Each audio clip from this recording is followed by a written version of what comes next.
also its transliteration of each of the vowel here.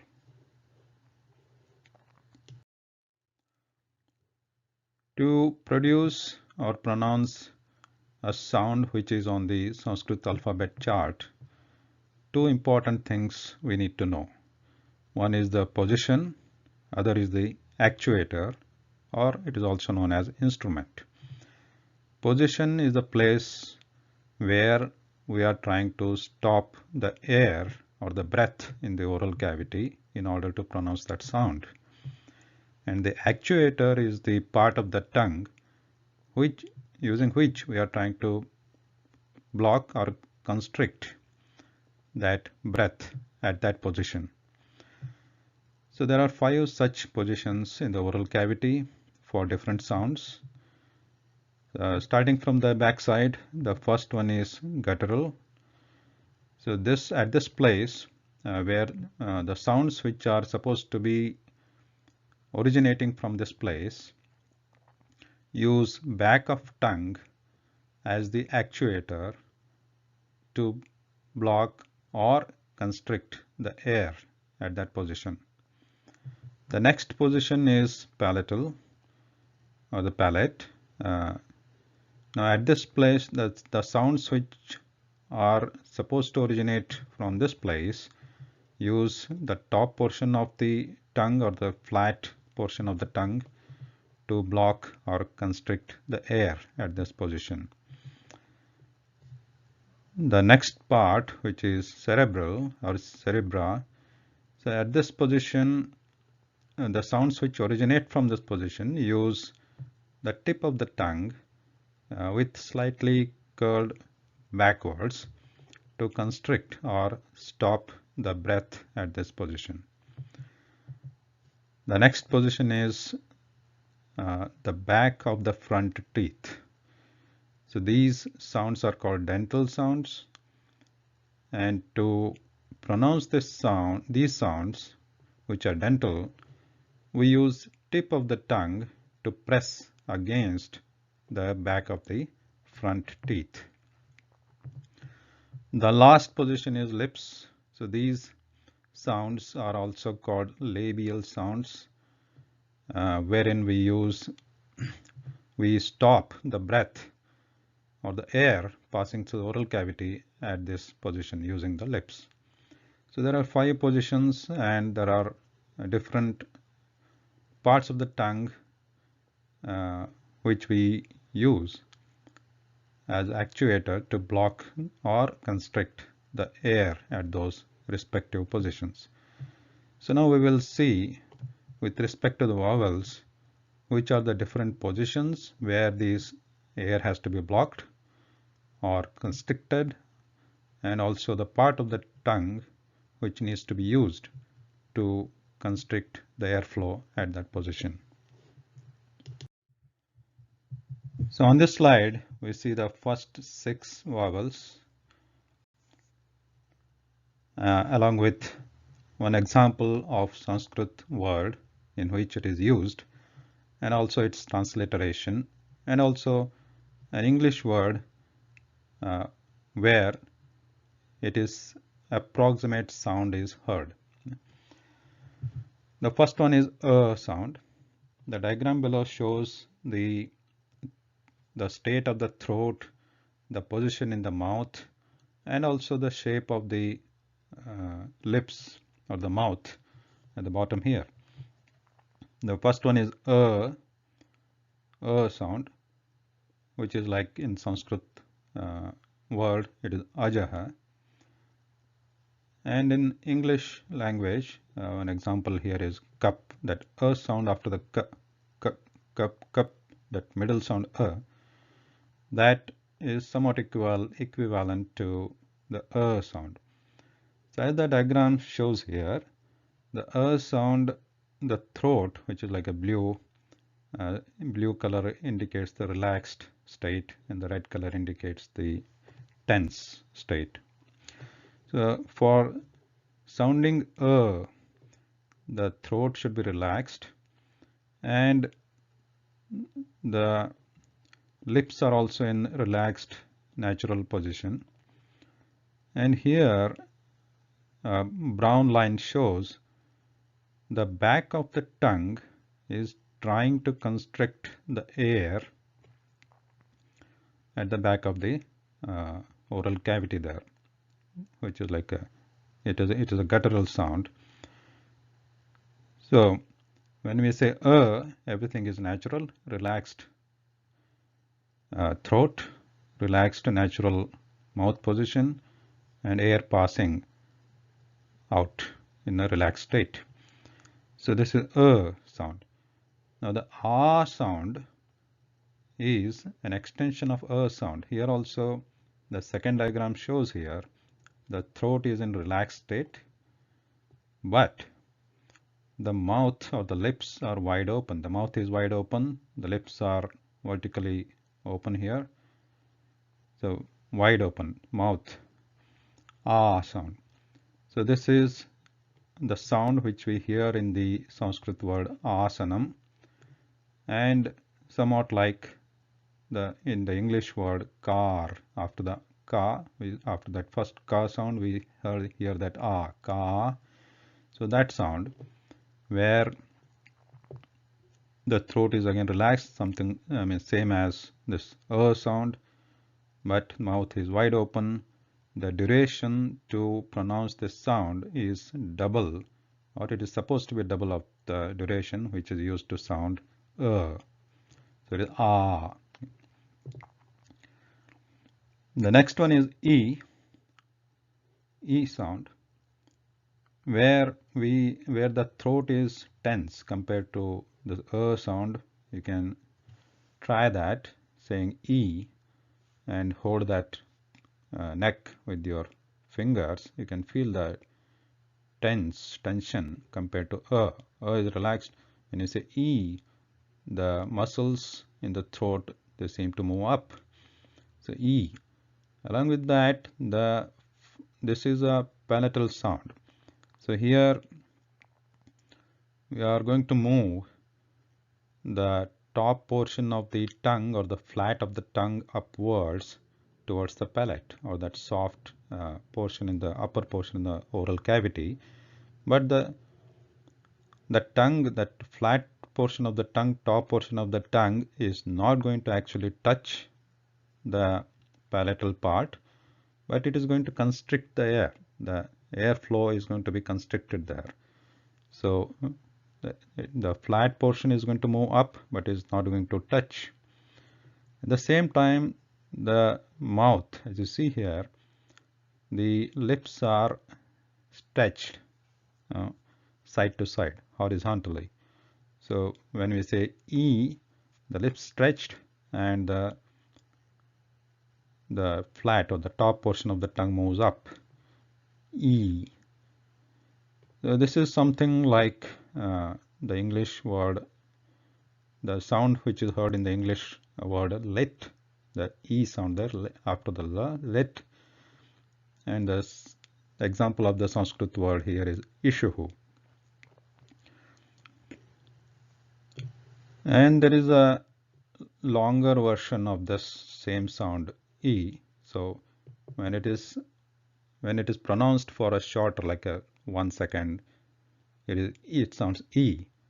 The same sound when it is pronounced for longer duration, double the duration, E. Everything remains same. The throat is tense.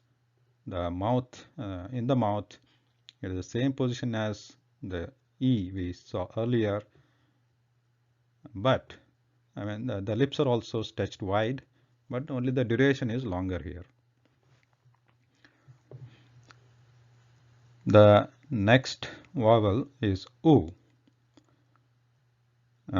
Here, U, which is the Sanskrit word where it is used. Example here is uragaha, and the English word where it sounds like that is look. That after the l, that u sound comes the look. Similar to that, the technique to pronounce this sound is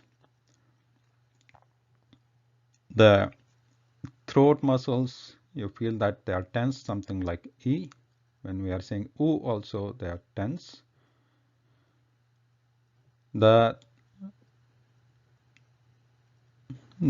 tongue is relaxed, like only relaxed. There is no movement up or down anywhere. It's just relaxed. But the lips here, they play part here.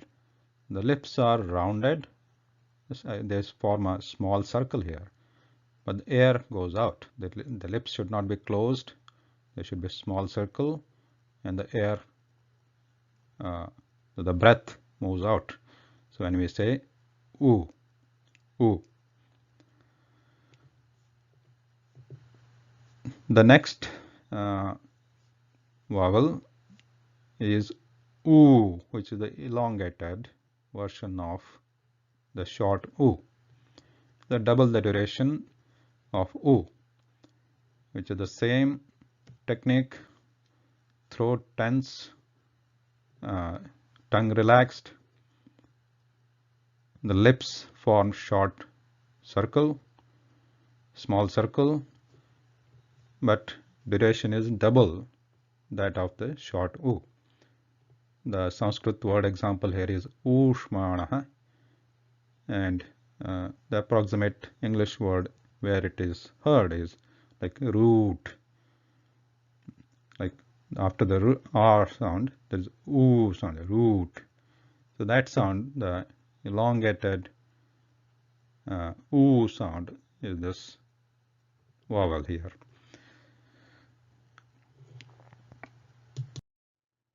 Next three vowels need special attention and technique how to pronounce them, as sometimes these are confused with the pronunciation of some of the consonants, now which sound similar. But if you look at this, the diagrams here, it should be clear. The first one is R sound. The throat, the muscles in the throat, they are tense, something like E or U. So here also they are tense. The lips are stretched somewhat from side to side.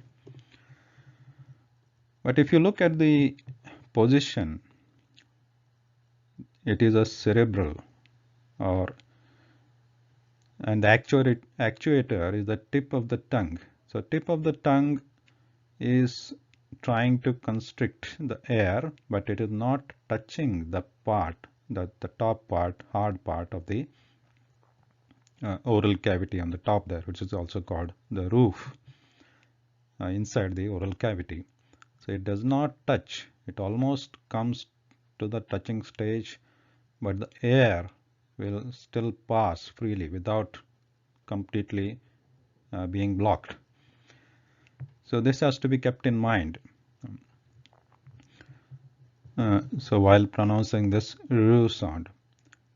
So the technique which we can use to sound is start with sounding E sound when we say E, and then start moving the tongue upwards, the tip of the tongue upwards, and take it near this roof position here, or the ridge or the hard position in the oral cavity there. So start with the E and move the tip of the tongue up, E, and point that tip of the tongue forward. Don't curl it backward. Point it forward. This is not the same as the consonant R, which there is a touch in that position. There is no touch. R. So the Sanskrit example in the word is Runam or Rishi, and somewhat equivalent sound in the English word is read. Read. So there is no touch there. So similar to that, here also Runam, Rishi, Rishi, Rishi. So there is no touch. So you have to be careful while pronouncing this R sound. Now the next one is same sound with the double the duration, elongated. Same ru sound with the more time. Stay there for more time. Ru, like the word pitroon, pitroon, pitroon. So here there is no touch. So here the same as ru, throat muscles tense and lips stretched and the tongue trying to block the air at this roof but no touch.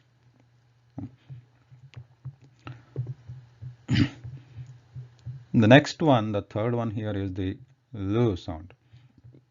This also sometimes confused with the L consonant where there is a touch of the uh, tip of the tongue to the back of the front teeth. That's a L sound, consonant. But here it is similar, but there is no touch. The throat, muscles in the throat, they are tense. The lips stretched side to side. And again, the technique we can use is start with the E sound and try to move the tip of the tongue up towards back of the front teeth, but do not touch the teeth. So when we say E and then move the tongue up, E, So here the word example in Sanskrit is kliptam. They do not kliptam, kliptam. There is no touch there. And somewhat like the English word table, that the end table, just table. There is no full touch of the tongue to the back of the front teeth, but it's almost there. So this vowel, because of its script here, it is sometimes confused as lr or lri, and some people actually try to pronounce it like that, like lri, which is incorrect.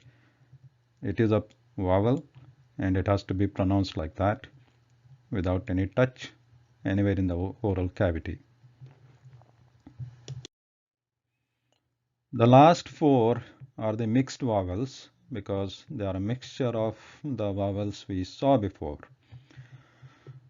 The first one here is A, or as in the word Eshanam, or in the English word cake. After the k sound there is A there, cake. Something like that, A sound.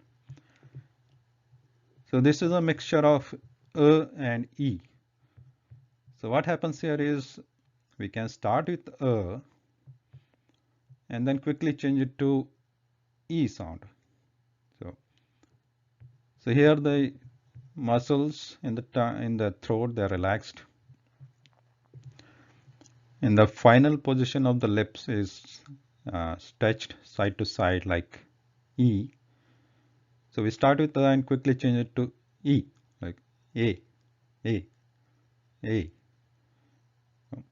And the position for this is also palate. So this is also palatal sound.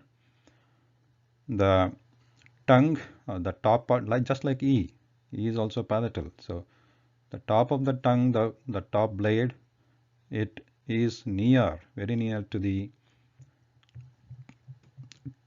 palate, or the soft top portion of the oral cavity, but it does not touch that part.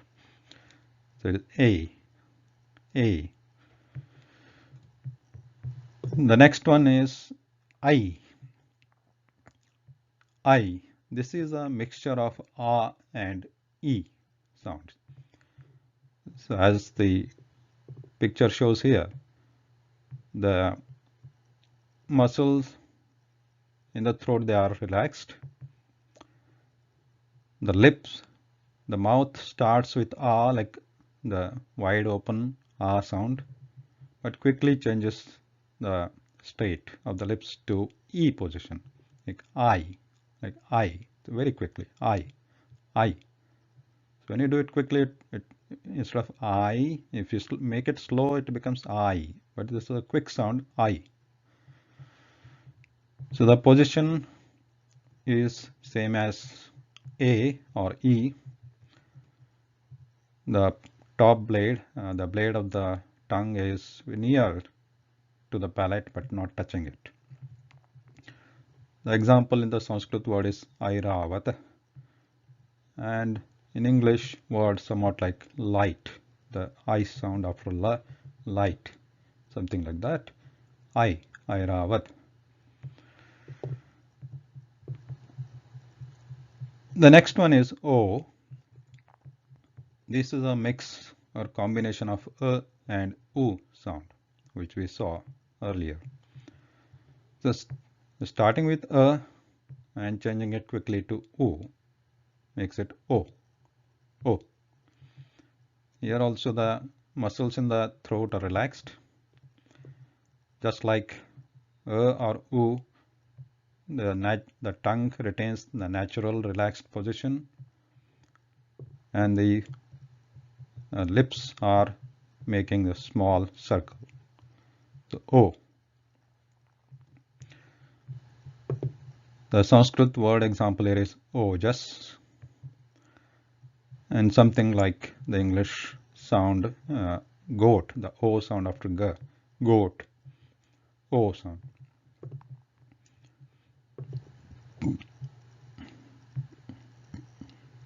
The last one is ow sound, which is a combination of a and u sound.